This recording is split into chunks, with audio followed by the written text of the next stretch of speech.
போராளி மீடியா நேயர்களுக்கு வணக்கம். இன்று நம்முடைய உரையாட மூத்த ஊடகவியலாளர் மற்றும் அரசியல் விமர்சகர் திரு எடப்பாடி துரைசாமி அவர்கள் இணைந்திருக்கிறார். உங்கள் சார்பாக அவரை வரவேற்போம். வணக்கம் சார். வணக்கம், அனைவருக்கும் வணக்கம் சார். தினமலர் இன்னைக்கு ஒரு செய்திய பகிர்ந்திருக்காங்க அதனுடைய இணையதள பக்கத்துல. இது ஒரு புது செய்தியா இருக்கு. ஒவ்வொரு நாள் ஒரு செய்தி கூட்டணிக்கு பாட்டாளி மக்கள் கட்சியினுடைய கூட்டணி அல்லது அதிமுகவுடைய கூட்டணி அப்படின்னு நம்ம பார்த்தோம்னா, அதிமுக கஷ்டப்பட்டு அவங்க கட்சியை எப்படியோ நகர்த்தி ஒரு மாதிரி ஒரு கூட்டணி அமைக்கணும் முயற்சி பண்றாங்க பாஜகவோட. ஆனா அதை கெடுக்கிற விதமா இன்னைக்கு ஒரு செய்தி தினமலர்ல வந்திருக்கு. தினமலர் பொதுவாகவே பாட்டாளி மக்கள் கட்சிக்கு எதிர்ப்பான பத்திரிகைன்றது அனைவராலும் அறியப்பட்ட ஒண்ணு. இதை நீங்க எப்படி சார் பாக்குறீங்க? இல்ல, அதாவது தினமலர் இந்த பார்ப்பானிய ஏடு இவங்கெல்லாம் இனிமே அப்படிதான் பேச வேண்டியது. இறந்த பிறகு ஈமக் சடங்கு செய்யறாங்க இல்லைங்களா, அதுல தர்பயானம் பண்ண புத்தி இன்னும் அவங்களுக்கு போகல. அந்த இல்ல அப்படித்தான் பேச வேண்டியிருக்கு. அதாவது தாவேகா அதிமுக கூட்டணி சொன்னா பேசினதா சொல்றாங்க. யார் யார் பேசினாங்க? அதிமுக யார் கலந்துக்கிட்டாங்க? எடப்பாடி பழனிசாமி கட்சி நிர்வாகிகள் யார் கலந்துக்கிட்டாங்க? எடப்பாடி பழனிசாமி போய் அமித்ஷாவை சந்திச்சார். யார் யார் சந்திச்சாங்கன்னு பகிரங்கமா செய்தி வந்தது. அது சம்பந்தமான புகைப்படங்கள் வெளியே வந்தது. அது உண்மை, அதை யாரும் மறுக்க முடியாது. சரி, அதிமுகவும் தாவேகாவும் கூட்டணி சம்பந்தமா பேசினாங்க. என்ன பேசினாங்க? யார் யார் பேசினாங்க? எங்க பேசினாங்க? எப்ப பேசினாங்க? எவ்வளவு நாளா சந்திச்சாங்க? இதெல்லாம் எதுவுமே இல்லாம தினமலர் தன்னுடைய இஷ்டத்துக்கு அப்படியே கதை விடுறதானா? பாமகவுக்கு எதிராக வேணும்னே திட்டமிட்டு இப்படிப்பட்ட பொய்யான செய்தி அந்த காலத்துல இருந்தே பண்ணிட்டு இருக்கு தினமலர். இன்னைக்கு நேரத்தில் இல்ல, தொடர்ந்து தமிழர்களுக்கு விரோதமா செயல்படுறது தினமலரோட வேலை. அது மட்டும் இல்ல, சமூக நீதி பேசுற பாட்டாளி மக்கள் கட்சி தமிழ்நாட்டில் வளர்ந்துடக்கூடாது. ஆக திட்டமிட்டு பாட்டாளி மக்கள் கட்சிக்கு எதிரான செய்தியை, பொய்யான செய்திகளை திட்டமிட்டு வெளியிடுறதுல மிகவும் அயோக்கியத்தனமான கடைந்தெடுத்த அயோக்கிய பேர்வழி தான் இந்த தினமலருங்கிற பத்திரிகை. சார், அடிப்படையில் தினமலர் பாரதிய ஜனதா கட்சிக்கு ஆதரவான பத்திரிகைன்னு சொல்லிட்டு இப்ப சமீபத்துல பேசுறாங்க. அப்படின்ற பட்சத்துல இன்னைக்கு பாரதிய ஜனதா ரொம்ப கடுமையா முயற்சி பண்ணி அதிமுகவோட ஒன்றிணையத்துக்கான ஒரு முயற்சியை மேற்கொள்றாங்க. இந்த நேரத்துல தினமலருடைய இந்த செய்தின்றது அந்த கட்சியினுடைய வளர்ச்சிக்கு அதை பாதிக்காதா? இல்ல, இதுல இருக்கிற சூழ்ச்சியை நீங்க நல்லா பாருங்க. என்னன்னா, தாவேகா அதிமுக கூட்டணி சம்பந்தமா பேசினாங்க. பாட்டாளி மக்கள் கட்சியை கூட்டணியில் சேர்த்தனா நாங்க வரமாட்டோம் அப்படின்னு விஜய் கட்சியில இருந்து சொன்னதா செய்தி அவங்க வெளியிட்டு இருக்காங்க. அது எடப்பாடி பழனிசாமி இந்த கூட்டணியில பாமகவும் இருக்கும் அப்படின்னு எடப்பாடி பழனிசாமி கட்சியை சார்ந்த பிரதிநிதிகள் சொன்னதா சொல்லியிருக்காங்க. இதுல என்ன ஒரு வேடிக்கைன்னு கேட்டீங்கன்னா, அதாவது அதிமுகவை பலகீனப்படுத்துறது. அதாவது விஜயகாந்த, அதாவது எடப்பாடி பழனிசாமி நம்பி வருவதற்கு நடிகர் விஜய் கூட தயாரா இல்லை. அதனால வேற வழி இல்ல, பாரதிய ஜனதா கட்சி கூட அவங்க கொடுக்கிற கண்டிஷன், அவங்க கொடுக்கிற நிபந்தனைகளை ஏத்துக்கிட்டு அந்த கட்சியோட கூட்டணி. இன்னொரு பக்கம் இன்னொரு முக்கிய சூழ்ச்சி என்னன்னு கேட்டீங்கன்னா, அது அதிமுக எடப்பாடி பழனிசாமி ஒருவேளை பாட்டாளி மக்கள் கட்சியோட கூட்டணி சம்பந்தமா பேசினா இந்த செய்தியை கையில் எடுத்துக்கலாம் எடப்பாடி பழனிசாமி தரப்பு. நீங்க கூட்டணியில இருக்கிறதுனால தாவேகா வரமாட்டேங்கிறாங்க, அவங்கள சமரசம் பண்ணணும்னா உங்களுக்கு கொடுக்க வேண்டிய பல எம்எல்ஏ சீட்டு அவங்களுக்கு கொடுக்க வேண்டியிருக்கும். ஆனா அவங்களுக்கு அதிகமான சீட்டை கொடுத்துட்டு உங்களுக்கு குறைந்த சீட்டை நாங்க ஒதுக்குறோம், இதுக்கு ஒத்துக்குங்க அப்படின்னு பாமகவுக்கு எடப்பாடி பழனிசாமி நிர்பந்தம் கொடுக்கலாம். ஆக தினமலர் இந்த செய்தியை வெளியிட்டது பாரதிய ஜனதா கட்சியை காப்பாற்றுவதற்காகவா, எடப்பாடி பழனிசாமியை காப்பாற்றுவதற்காக என்பதை விட பாட்டாளி மக்கள் கட்சியுடைய செல்வாக்கை குறைக்க வேண்டும் என்பதற்காக திட்டமிட்டு இப்ப ஊடகங்கள் ஒரு வேலை செஞ்சிட்டு இருக்காங்க சார். ஒரு சமூக நீதிக்கான கட்சி, பாட்டாளி மக்கள் கட்சி கூட்டணியில் கூட சரியான இட பங்கீட சரியான தொகுதி உடன்பாடை வாங்கிடக்கூடாதுன்னு திட்டமிட்டு இப்படிப்பட்ட பொய்யான செய்திகளை வெளியிடுறாங்க. அது தினமலர் முக்கிய பங்கு வகிக்குது. இதுல தினமலர் வந்து தொடர்ந்து தினமலர் இல்ல சார், இதுல பார்ப்பானியம் திராவிடம் எல்லாம் பாகுபாடே கிடையாது. பார்ப்பானியம் திராவிடம் ரெண்டு சேர்ந்து இந்த வேலை செய்யுது பாட்டாளி மக்கள் கட்சிக்கு எதிராக. நீங்க சமீபத்துல நாஞ்சில் சம்பத் எப்போ பேசின ஒரு காணொலியை பார்த்தேன். அதுல என்ன சொல்லியிருக்காருன்னா, அது நாவலர் நெடுஞ்செழியன், அன்பழகன், நாஞ்சில் மனோகரன், KA மதியழகன் இவங்கெல்லாம் மேட்டுக்குடி, ஆமா சார், இவங்கெல்லாம் மேட்டுக்குடி வர்க்கத்திலிருந்து திமுகவில் அங்கம் வகிச்சாங்க. இவங்கெல்லாம் முன்னேறிய ஜாதியை சார்ந்தவர்கள். அந்த கட்சியில மிகவும் பின்தங்கிய வகுப்புல இருந்து வந்த கலைஞர் கருணாநிதி 50 வருஷமா அந்த கட்சி நடத்துறாருன்னு பேசியிருக்காரு. இத பார்க்கும்போது இப்பதான் எனக்கு என்ன தோணுதுன்னு கேட்டீங்கன்னா, ஏன் வந்து ஜாதி வாரி கணக்கெடுப்பை திமுக நடத்த மாட்டாங்க? ஏன் வன்னியர்களுக்கான இடஒதுக்கீட்டை திமுக கொடுக்க மாட்டேங்குது? திமுகவுடைய ஆரம்ப கட்டத்திலேயே கலைஞர் கருணாநிதியை தவிர மற்ற ஆதிக்கம் செலுத்திய பெரும்பாலான தலைவர்கள் முன்னேறிய ஜாதியை சார்ந்தவங்க. திட்டமிட்டு இந்த மிகவும் பிற்படுத்தப்பட்ட மக்களான வன்னியர்களுக்கான இடஒதுக்கீட்டை தொடர்ந்து திமுக ஏமாற்றிய வந்திருக்கிறது. அப்படிங்கிறது நாஞ்சில் சம்பத் சொன்ன அந்த பழைய பேட்டியின் மூலம் நல்லா தெரியுது. இல்ல, இவரு நம்ம ரவீந்திரன் துரைசாமி அதை தெளிவா தொடர்ந்து சொல்லுவார் சார். காமராஜர் வந்து தொடர்ந்து ப்ரோ வன்னியர் ஓட்டை தான் அவர் கையில எடுத்துக்கினாரு. வன்னியர் நம்பினா வந்து நம்ம கட்சியை வளர்க்க முடியாது, கட்சியை நம்ம வளர்க்கணும்னா வந்து ப்ரோ வன்னியரை வளர்த்து விடணும் அப்படின்றதுல காமராஜர் ரொம்ப தெளிவா இருந்தாருன்னு சொல்லிட்டு ரவீந்திரன் துரைசாமி பல பேட்டிகளை சொல்லியிருக்காரு. அதைதான் வந்து கலைஞரும் பண்ணியிருக்காருன்றது தான் உண்மை. பெரும் மதிப்பிற்குரிய மூத்த அரசியல் ஆய்வாளர் இறைவன் வந்து ஒரு பேட்டியில சொல்லியிருப்பாரு. முன்னாள் அமைச்சர் கண்ணப்பன் நினைக்கிறேன், அவர் தான் நினைக்கிறேன், கண்ணப்பனா இல்ல கணேசன் எல் கணேசன் வந்து அவங்களுடைய ஊர் சேர்ந்த மக்களோட பேசும்போது அவர் சொன்னதா ஒரு செய்தியை பெருமதிப்புக்குரிய இறைவன் வந்து அவர் பதிவிட்டிருப்பாரு. இந்த வன்னியர்கள் இருக்கிற வரையும் நம்மலாம் வந்து இங்க ஈஸியா வாழ்ந்துடலாம், காரணம் பெரும்பான்மை மக்கள் அவங்க, ஆனா அவங்க என்னைக்குமே வந்து அவங்களுக்காக போராட மாட்டாங்க, திமுகவுக்கு மறக்காம ஓட்டு போட்டுருவாங்க அப்படின்னு சொல்லிட்டு அவங்கள நம்பிதான் நம்ம இங்க கட்சி நடத்திட்டு இருக்கோம்னு அவர் எல் கணேசன் சொன்னதாகவும், இதை கேட்டனால்தான் தன்னுடைய அரசியல் பார்வையை மாட்டுகின்றாகவும் இறைவன் சொல்லியிருப்பாரு. இல்ல ஒரு நிமிஷம், எல் கணேசன் என்ன சொன்னான்னு கேட்டீங்கன்னா, நீங்க சொன்னது கரெக்ட் தான். ஆனா எல் கணேசன் சொன்ன வார்த்தை என்னன்னா, அவங்க ஆளுங்கிட்ட, அது முக்குளத்தோர் சமூகம், அவர் வந்து கல்லர் நினைக்கிறேன், எல் கணேசன் கல்லர், அந்த கல்லர் சமூகத்தை சார்ந்தவன் சொல்லியிருக்காரு, அது வன்னியர் சமூகத்தை பார்க்கும் வரை நம்ம ஆளுங்களை தான் முட்டாள் நினைச்சேன்னு சொன்னார். அதுக்கு என்ன அர்த்தம் நீங்க நல்லா கெஸ் பண்ணி பாருங்க. அத வந்து இறைவன் வந்து முழுசா வந்து டெபினிஷனோட சொல்லிட்டாரு. ஆமா, வன்னியர் சமூகத்தை பார்க்கின்ற வரை நம்ம ஆளுங்களை தான் முட்டாள் நினைச்சேன் அப்படின்னா, உங்களை விட அவங்க மோசமா இருக்காங்க, அதனால இவங்களை ஏமாத்துறது ஈஸியா போச்சு. இப்பவும் பாட்டாளி மக்கள் கட்சின்னு ஒரு கட்சி இல்ல, டாக்டர் ஐயான்னு ஒரு தலைவர் இல்ல, அன்புமணி ராமதாசன் ஒரு தலைவர் இல்ல அப்படின்னா இவங்களை ஏமாத்துறது ரொம்ப ரொம்ப சுலபம் எல்லாருக்கும். அதனாலதான் இந்த தினமலர் போன்ற சமூக நீதிக்கு எதிரான கட்சிகள், இடஒதுக்கீட்டுக்கு எதிரான ஊடகங்கள், இந்த தினமலரை போன்ற ஊடகங்கள், பல கட்சிகள் அதனாலதான் திட்டமிட்டு பாட்டாளி மக்கள் கட்சிக்கு எதிராக இன்றைக்கு ஊடகங்கள்ல பெரும்பாலான பொய் செய்திகளை பரப்பிக்கிட்டு இருக்கிறாங்க. இல்ல, அதுல இன்னொரு செய்தி சொல்லியிருப்பாங்க, பிரசாந்த் கிஷோர் வந்து விஜயுடைய தமிழக வெற்றி கழகத்துக்கு அரசியல் ஆலோசகரா வந்தாரு. ஆமா, அவர் எத்தனை கோடி வாங்கினாரு தெரியல, அத்தனை கோடி விஜய்க்கு எங்க இருந்து வந்து இது வரைக்கும் எவனும் கேள்வி கேட்கல. அவர் திமுகவுக்கு கடந்த தேர்தலில் 2021 சட்டமன்ற தேர்தலில் அரசியல் ஆலோசனை கொடுத்தப்ப 380 கோடி ரூபாய் அவருக்கு கொடுத்ததா ஒரு செய்தி. அப்ப விஜய் இப்ப எவ்வளவு கொடுத்தாரு? அப்ப பிரசாந்த் கிஷோருடைய தத்துவ பார்வை என்ன?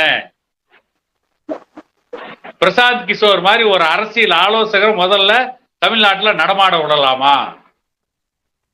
போன தேர்தலில் திமுகவுக்கு அரசியல் ஆலோசகர், இந்த தேர்தலில் இதே தமிழ்நாட்டுல தமிழக வெற்றி கழகத்துக்கு அரசியல் ஆலோசகர், அடுத்த தேர்தல் யாருக்கு? இல்ல அது அவரு தொழில் சார். நம்ம அவர் எப்படி வேணா போயிட்டு போட்டோம். அவர் சொன்ன ஒரு செய்தி என்ன சொல்லுங்க. தொழிலாளர் ஒரு இது வேண்டாமா சார்? அவர் தொழிலே அதுதான். நீங்க வந்து தாவேகா வந்து ஒரு 400 கோடி கொடுக்குது கூட வச்சுங்க சார். நீங்க பாரதிய ஜனதா தமிழ்நாட்டுக்கு 500 கோடி கொடுத்தா பாரதிய ஜனதாக்காக செய்வார் அவரு. சரி, பிரசாந்த் கிஷோருக்கு தொழில்ங்கிறீங்க, அப்ப விஜய்க்கும் ஸ்டாலினுக்கும் ஏயா போன முறை ஸ்டாலினும் முதலமைச்சர் ஆக்கினேன், அவங்க கிட்ட 350 கோடி ரூபாய் வாங்கி சாப்பிட்ட, இந்த முறை என்ன முதலமைச்சர் ஆக்குறேன்னு, இப்ப என்ன முதலமைச்சர் ஆகுன்னு சொல்லிட்டு வேற யார்ட்டையும் பணம் வாங்கியோ வாங்க மாட்டியா? அப்ப அவங்க பணம் கொடுத்தாலும் வாங்குவல, அதுவும் தொழில் தானே அப்படின்னு விஜய் கேட்கணுமா வேணாமா? கேட்க மாட்டார் சார். இது ஒரு பொதுவான ஒரு புரிதல் தான். என்னன்னா இவங்களுடைய அரசியல் சித்தாந்தத்துல இவங்களுக்கே நம்பிக்கை இல்லை. அது ஒரு பக்கம். என்ன சொல்றாரு பிரசாந்த் கிஷோர் அந்த செய்தி வெளியிட்டு இன்னொரு முக்கியமான செய்தி என்னன்னு கேட்டீங்கன்னா, தமிழக வெற்றி கழகத்திற்கு 20% வாக்கு வங்கி இருக்கான். 20% வாக்கு வங்கிங்கிறத எந்த டேட்டாவை வச்சு எந்த தரவை வச்சு முடிவு பண்ணீங்க? 20% வாக்கு வங்கி இதுக்கு முன் நடந்த நாடாளுமன்ற தேர்தலில் விஜய் போட்டியிட்டு 20% வாங்கினாரா? சார் நீங்க என்ன சார் இதுக்கே இவ்வளவு அதிர்ச்சி ஆயிட்டீங்க? இன்னொரு செய்தி நான் சொல்றேன் பாருங்க. சி ஓட்டர்ஸ் நடத்திய கருத்து கணிப்புல முதல்வர் அந்த லீடிங்ல 2வது இடத்துல விஜய் தான் இருக்கார். பாமகவுடைய தலைவர் அன்புமணிலாம் அந்த லிஸ்ட்லயே இல்ல. இப்ப நீங்க இதுக்கு என்ன பண்ண போறீங்க? இல்ல அதாவது சி ஓட்டர்ஸ் யார்கிட்ட கருத்து கேட்டாங்க சொல்லுங்க.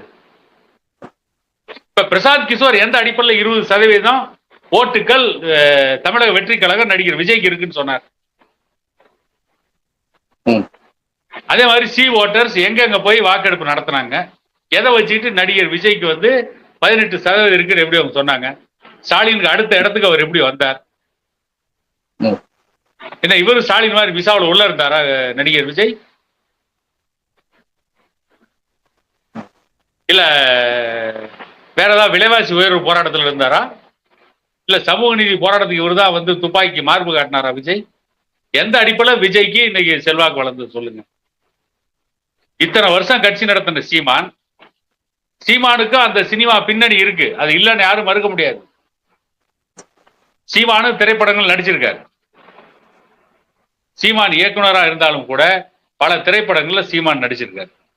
அதே போல சீமானையும் ஒரு திரையுலகம் சார்ந்தவரா எல்லாருக்கும் தெரியும். நான் கேக்குறேன், கமலஹாசனை விட மிகச்சிறந்த கலை நீங்க சொல்லாதீங்க. தளபதி வந்து நயன்தாரா கூட ஆடுற ஒரு டான்ஸுக்கு உங்க சீமானால ஆட முடியுமா சார்? என்ன பேசுறீங்க நீங்க? இல்ல அதாவது ஒரு பாட்டுக்கு அவரால் ஆட முடியுமா சார்? அவர் வந்து கையை உயர்த்தி வீரமா பேச வேணா முடியும். இல்ல சார், விஜய் வந்து மாடா மாப்பிள வாழைப்பழ தோப்புல வாலிபால் ஆடலாமா நயன்தாரா கூட டான்ஸ் ஆடினாரு. ஆமா, ஒரு நாள் இதுக்காக சார் அவருக்கு ஓட்டு. இல்ல இதுக்காக தான் அவருக்கு விஜய் ஓட்டு போடுறாங்களோ? ஆமா, அதுக்குதான் ஓட்டு போட போறாங்க. அப்படி பார்த்தா விஜயை விட பல நடிகைகள் கூட டூயட் பாடினதுல வந்து கமலஹாசன் தான் டாப் மோஸ்ட். ஆமா, சொர்க்கம் மதுவிலே ஆடினவரே கமலஹாசன் தான். அவர் வர வேண்டிய ஆண்டுல அவர் வரல சார். வயசான பிறகு வந்து என்ன பிரயோஜனம்? இல்ல அதாவது இதுக்கப்புறம் நீ வயசுக்கு வந்தா என்ன, வயசுக்கு வரலான்றதான் சார் இது. இல்ல இப்ப விஜய்க்கு வயசு என்ன? விஜய்க்கு வயசு என்ன? அவருக்கு 50 வயசு ஆகுது சார். அப்புறம் என்ன இவருக்கு மட்டும் என்ன ஊஞ்சல் ஆடுதா? உலக நாயகனுக்கு 70 வயசு மேல ஆகுது சார். சரி, இல்ல அதாவது நம்ம என்ன கேக்குறோம், விஜய்க்கு என்ன வயசு? 50 வயசு சார் அவருக்கு. கமலஹாசன் எப்ப அரசியலுக்கு வந்தாரு? அவரு இப்ப சைக்கிள் தான் வந்தாரு. அவரு வந்து 10 வருஷத்துக்கு பக்கமா இருக்கும். 10 வருஷத்துக்கு மேல ஆகும். ஆமா, ரிட்டையர் ஆன பிறகு இவர் வந்தா என்ன வரலாம் என்ன சார்? நீங்க சொன்ன மாதிரி டூயட் பாடுறதுன்னா நடிகை கூட டூயட் பாடல டாப் மோஸ்ட் கமலஹாசன் தான். அவருக்கே அந்த ஓட்டு இல்ல, நடிகர் விஜய் கேட்கறது வந்துச்சு. எந்த அடிப்படையில் விஜய்க்கு அவ்வளவு ஓட்டு வச்சு? இல்ல நீங்க வந்து அவர் இன்னும் எலெக்ஷனுக்கே வரல. இல்ல எலெக்ஷனுக்கு நான் வந்து கேக்குறது அவர் ஒரு 2 தேர்தலாவது அவர் வந்து உறுதிப்படுத்தணும் அவருடைய ஓட்டு வங்கிய. இப்படி எல்லாம் எளிமையா வந்து 20% வாங்க முடியும்னா அப்ப சீமான் நியாயமா எவ்வளவு வாங்கிடணும்? நேற்றுக்கு அவர் ஆட்சி பிடிச்சிடணும். பாவம் ஒரு தொண்டை தண்ணி கத்தி எல்லா துறை சார்பும் அவர் பேசுறாரு. நீங்க ஈழத்தமிழ் பிரச்சனைனாலும் அவர் பேசுவாரு, உள்ளூர் தமிழர் பிரச்சனைனாலும் பேசுவாரு, மீனவர் பிரச்சனைனாலும் பேசுவாரு, இப்ப சமீபமா மேல்பாதி கோயிலை பத்தியும் பேசுவாரு. அவ்வளவு பேசின ஒரு கையில பேப்பர் இல்லாம அவ்வளவு ஒரு மனப்பாடமா பேசக்கூடிய சீமானாலேயே இப்பதான் சார் 8% ஓட்டு வாங்க முடியுது.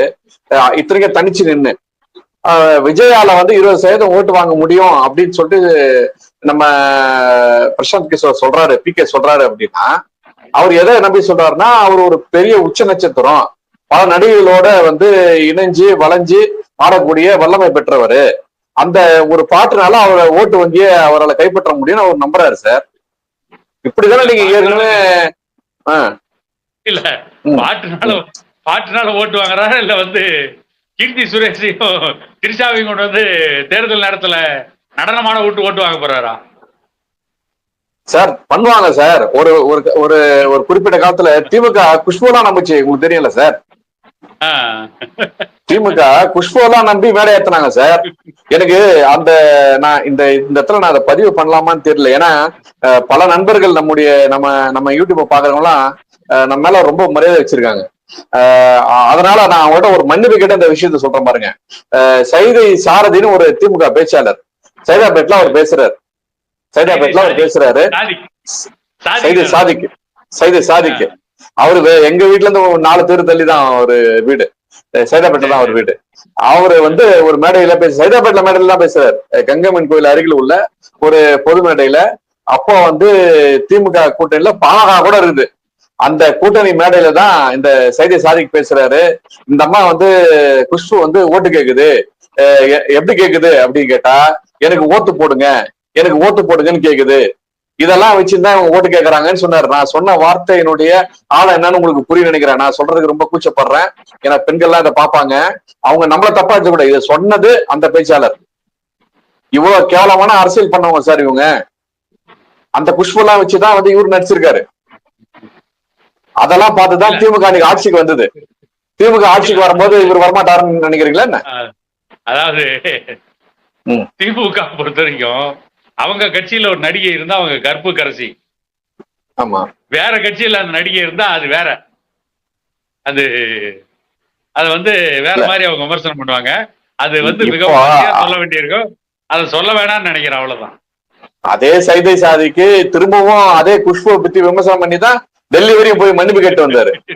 திமுகல வண்ணை ஸ்டெல்லான்னு ஒரு பொம்பளை பேச்சாளர் இருந்தா தெரியுங்களா? இருக்காங்க. அந்த பொம்பளை எவ்வளவு ஆபாசமா பேசுவான்னு தெரியுங்களா? அது பெண்களையே ஆபாசமா பேசுறது வளர்த்த கட்சி திமுக. ஆமா சார். ஒரு கால அந்த ஆயுதத்தை விஜய் பயன்படுத்துவாரோ இருக்கலாம். அதனால அவங்க பேசி வளர்த்தாங்க, இவரு பாடி ஆடி ஒருவேளை வளர்ப்பாரோன்னுமோ இல்ல, அதை நம்பிதான் சார் இவங்க.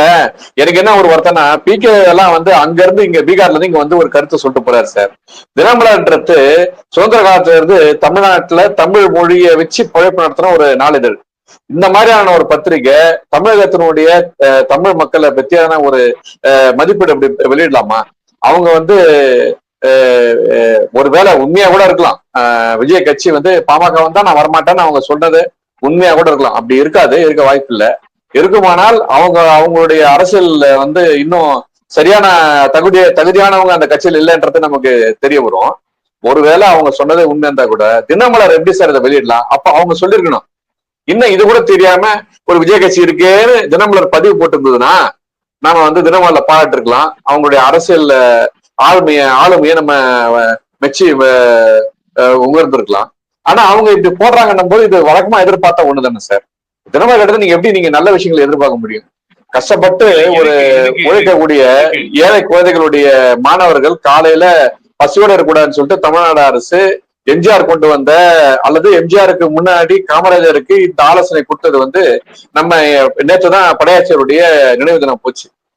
படையாச்சியருடைய காங்கிரஸ் கட்சி பலம் இல்லாத போது ராஜாஜி சொன்ன அறிவுரை என்னன்னா, நீங்க போயிட்டு பட ஆட்சியாரையும் மாணிக்கவேல் நாயக்கரையும் அவங்களோட கூட்டு சேர்ந்து நீங்க வந்து ஆட்சியை உங்க ஆட்சியை காப்பாத்தீங்க அப்படின்னு சொல்லும் போது, இதே படையாட்சி ராம்சாம் படையாச்சியார் போட்ட நிபந்தனைல ஒரு நிபந்தனை தான், வட மாவட்டத்தினுடைய மக்கள், அது குறிப்பா குழந்தைகளுக்கு எல்லாம் பசியால வாடுறாங்க, அவங்களுக்கு கல்வி அறிவே கிடைக்கல, நீங்க வந்து உங்க அரசின் மூலயமா எங்க வட மாவட்டத்துல அதிகப்படியான பாடசாலைகளும், அந்த பாடசாலைகளில் காலையில ஏதாவது ஒரு உணவு கொடுத்தீங்கன்னா அந்த உணவுக்காக அந்த குழந்தைங்க படிக்க வருவாங்க, அதனால அவங்க கல்வி அறிவு செய்வாங்க, இது உங்களால் செய்ய முடியும்னு சொல்லுங்க, நான் உங்களுக்கு நிபந்தனையற்ற ஆதரவு தரேன்னு சொல்லிட்டு படையாச்சியார் சொன்னதாகும். அதன் அடிப்படையில் நான் கண்டிப்பா செய்யறேன்னு ஒத்துக்குன்னு தான் அந்த கூட்டணியை சேருது. அந்த கூட்டணியுடைய விளைவா தான் அன்னைக்கு காமராஜர் அந்த உணவு திட்டத்தை எடுத்துன்னு வராரு. இதுதான் முழுமையான பின்னணி. ஆனா பின்னால் என்ன சொல்றாங்கன்னா, காமராஜர் தான் வந்து சாப்பாடு போட்டாருன்ற மாதிரி ஒரு சொன்னாங்க. அதனுடைய தொடர்ச்சி இன்னைக்கு இருக்கக்கூடிய திமுக, இந்த செய்தி நான் சொல்லிடுறேன் சார். இந்த திமுகவுடைய அரசு இன்னைக்கு மாணவர்களுக்கு காலையிலேயே உணவு போடுறேன், சத்துணவு போடுறேன்னு சொல்லிட்டு அவங்க சொல்ல போக, இந்த தினமலர் போட்ட பதிவு என்னன்னா, பள்ளிக்கூடங்களில் கழிவறைகள் ரொம்ப வழிந்தன, காரணம் காலையிலேயே இந்த மாணவர்கள் சாப்பிட்டு பள்ளிக்கூட கழிவறை எல்லாம் ரொம்ப வழிதுன்னு ரொம்ப கீழ்த்தரமான ஒரு செய்தியை போட்டு தமிழ்நாடு முழுக்க கண்டனத்தை தேடி கொண்ட பத்திரிகை தான் இந்த பத்திரிகை. இந்த பத்திரிகை கிட்ட இருந்து எப்படி சார் நீங்க தரமான செய்தியை நீங்க எதிர்பார்க்க முடியும்? நான் தான் முதல்ல சொல்லிட்டேன், இந்த பார்ப்பாடிய பத்திரிகை இன்னும் தர்பயானம் பண்ற புத்தி போகல. தர்பயானம் பண்ணி அப்படியே வயிறு வளர்த்த அந்த புத்தி போகல. பள்ளிக்கூடங்கள்ல கழிவறை நம்புதுன்னா அப்ப இவ்வளவு நாள் அந்த மாணவர்கள் சாப்பாட்டையே பார்க்கலையா? எவ்வளவு அசிங்கப்படுத்துறாங்க. ஏன்னா இந்த மாதிரி பாப்பான்கை வந்து ஒரு ஏடு நடத்திட்டு கோடிக்கணக்கில் சம்பாதிச்சிட்டு இருக்காங்கல்ல, அப்புறம் இவ்வளவு எகத்தாளமா தான் பேசுவாங்க, இப்படி மோசமா தான் பேசுவாங்க.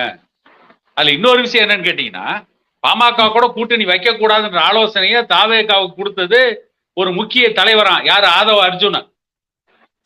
ஆதவ அர்ஜுனா தான் அப்படி கொடுத்தான்னு சொல்லி ஒரு செய்தியை மறைமுகமா பரப்பிட்டு இருக்காங்க. கூட்டணி யாரோட வைக்கிறதுங்கிறது இன்னும் பாமக முடிவு பண்ணல. பாமக யாரோட கூட்டணி வைக்கிறதுங்கிறது இன்னும் இறுதி செய்யல. அவங்க சொல்லி இருக்கிறது கூட்டணி ஆட்சிக்கு யார் ஒத்துக்கிறாங்களோ அவங்க கூட கூட்டணி சொல்லி இருக்காங்க. எனவே இவர் கட்சி ஆரம்பிச்சு ஒரே வருஷத்துல, ஒரு வருஷம் தான் ஆயிருக்கு கட்சி ஆரம்பிச்சு, ஒரே வருஷத்துல ஒரு வானளவு உயர்ந்துட்டாரு சார். ஒரு குழந்தைய பெற்றுக்கிறதுக்கு 10 மாசம் வேணும் சார். இவர் ஒரே வருஷத்துல கட்சி ஆரம்பிச்சிருவாரோ? ஒரே வருஷத்துல சார் அவரு திரைத்துறையிலிருந்து வரதுனால அந்த ஒரே பாட்ட பணக்கார ஆகிற மாதிரி இவரும் ஒரே வருஷத்துல முதல்வரா இல்லான்ற நம்பிக்கையில இருக்காரு. ஆட்சி பிடிச்சிடலாம் அந்த மாதிரி. அலெக்சாண்டர் பத்தி சொன்ன பாத்தீங்களா? இவங்க முட்டாள்களின் சொர்க்கத்தில் வாழ்ந்து கொண்டிருக்கிறாங்க. இவங்க எல்லாம் ஃபூல்ஸ் பேரடைஸ்ல வசிக்கிறாங்க. இந்த தினமலர் ஏடு தொடர்ந்து இப்படிப்பட்ட அவதூறு செய்திகளே பரப்புது. ஆனா இன்னொன்னு நாம என்ன கேட்கிறோம், இப்ப தாவேகா வந்து பாமக இருக்கிற கூட்டணியில நாங்க வரமாட்டோம், நீங்க பாமக கூட கூட்டணி வைக்கிற மாதிரி தான் அதிமுக நாங்க கூட்டணி வைக்க மாட்டோம்னு சொல்றாங்கல்ல, அப்ப அதே கருத்தை சொல்லிட்டு திருமாவளவன் கூட போயிட வேண்டியதுதானே?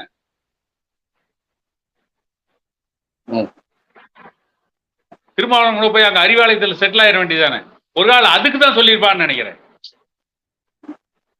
எனக்கு தெரிஞ்சு சார், தினமலர் வந்து பிஜேபியினுடைய தமிழ்நாட்டுல கால் ஊன முயற்சிக்கக்கூடிய அந்த முயற்சியெல்லாம் முறியடிக்கிறதுக்கு சதி திட்டம் தேட்டுறாங்களான்னு தெரியல. ஏன்னா தினமலர் வந்து ஒரே ஒரு குடும்பத்து கையில இப்ப இல்ல சார். தினமலர் சென்னையும் வேலூரும் ஒருத்தவங்களுடைய குடும்பத்துல இருக்குது, அவங்களுடைய குடும்பத்திலேயே தான். ஒரு ஒரு ஃபேமிலி கிட்ட இருக்கு, திருச்சி பதிப்பு இன்னொரு ஃபேமிலி கிட்ட இருக்கு. அது வந்து அவங்க எந்த ஃபேமிலி இருந்தாலும் பாமகவுக்கு எதிரான செய்தியை வந்து பரப்பதில் எல்லாம் ஒன்னாதான் இருக்காங்க. ஆமா, அதுல அவங்க ஒன்னாதான் இருப்பாங்க.